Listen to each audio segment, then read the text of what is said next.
te situation boobu nag dañ si yaakaar sa ñaan.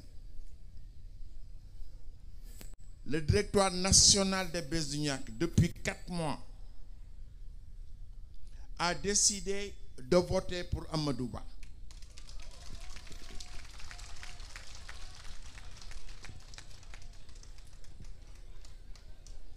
te discussion bu gudd ku nekk joxe point de vue. Décision boobu directoire bi moo ko jël il faut que ñu wàccee ko ba si base bi. waaye ñun li ñu gëm situation bi ak ni mu jaxasoo ak xam bi ma xam Macky Sall xam bi ma xam Amadou Ba ñun gisuñu keneen ku nga xam ni kii si situation bi dans moins 2 mois ku ko gën waaw. kon nag li ngeen di woy naan foo joxoñ ñu dem fa man de foofu laa joxoñ.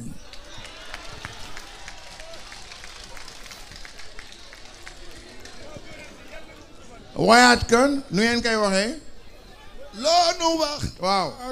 ñu defal la ko. yow Alaaji Mansour. loo joxoñ. Alaaji Mansour. ñu demal la fa. yow Alaaji Mansour. loo nu wax. Alaaji Mansour. ñu defal la ko. yow Alaaji Mansour. foo joxoñ. Alaaji Mansour. ñu demal la fa. yow Alaaji Mansour. suuna foo joxoñ.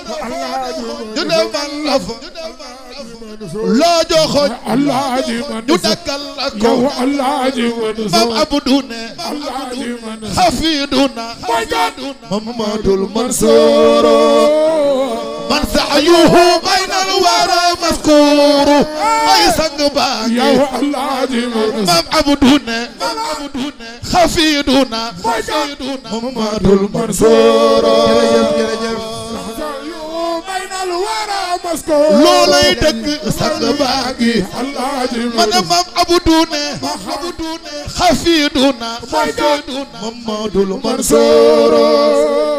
man saayuhu baynal wara maskuru. ay gor saagi. yéen ñëpp wuti leen seen carte.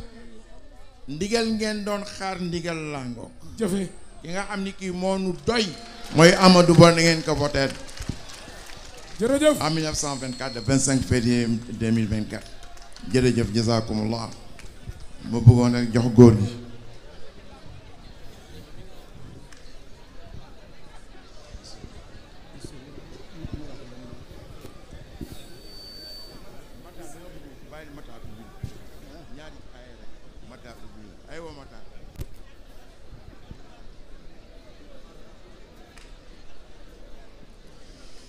بسم الله الرحمن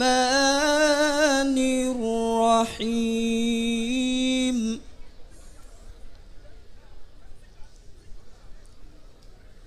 الحمد لله